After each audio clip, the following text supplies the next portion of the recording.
सावरकरांवरून पुन्हा एकदा ठाकरे विरुद्ध भाजप असा सामना रंगलाय आणि त्याला कारणीभूत ठरलाय नरेंद्र मोदी यांचा नाशिकचा दौरा। मोदी यांना नाशिक दौऱ्यात सावरकरांचं विस्मरण झाल्याची टीका ठाकरेंच्या पक्षाने केली, तर भाजपने राहुल गांधी यांच्याकडे अंगुली निर्देश करत ठाकरेंना टोला हाणलाय।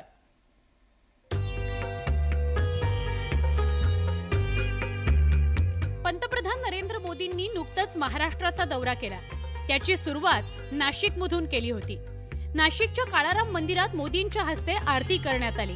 तसंच 27व्या राष्ट्रीय युवा महोत्सवाचं उद्घाटन मोदींच्या हस्ते करण्यात आलं। यावेळी मोदींच्या रोड शोचं आयोजनही करण्यात आलं होतं। आता मोदींच्या नाशिक दौऱ्यापाठोपाठ शिवसेना उद्धव बाळासाहेब ठाकरे पक्षाचं नाशकात राज्यव्यापी अधिवेशन होऊ घातलंय। त्यावरून राजकारण सुरू झालंय।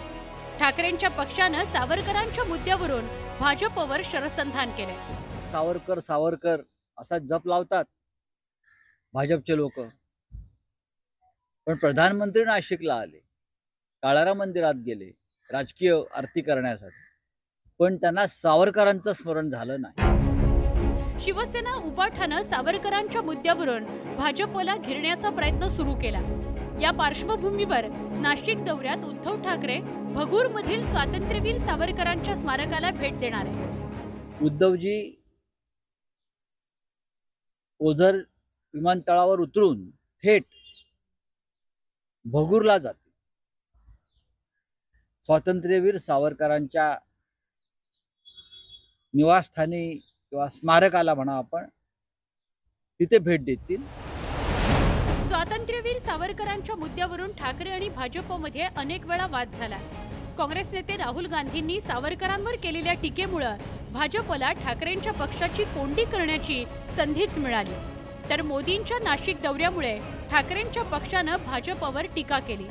पण शिवसेना उबाठाच्या या टीकेवर भाजपने राहुल गांधींचा मुद्दा पुढे करत हे प्रत्युत्तर दिलं। भारतीय जनता पक्ष आणि आमच्या पंतप्रधानांवर टीका करण्या अगोदर तुमच्या राहुल गांधीला पहिलं सांगा, स्वातंत्र्यवीर सावरकरांच्या समोर येऊन नतमस्तक व्हायला, ते बोलण्याची हिंमत दाखवा आणि मग भारतीय जनता पक्ष आणि आमच्या प्रधानमंत्र्यांवर टीका करा।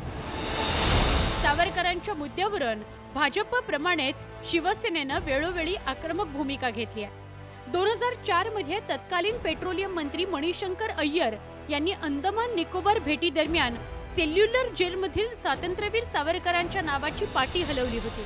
त्यानंतर बरंच राजकारण रंगलं। तसंच राहुल गांधींनीही सावरकरांवर केलेल्या टीकेनंतर राजकीय वाद पेटला होता। आता शिवसेना उबाठाच्या नाशिकमधील अधिवेशनाच्या निमित्तानं पुन्हा एकदा सावरकरांच्या मुद्द्यावरून राजकारण रंगण्याची शक्यता आहे।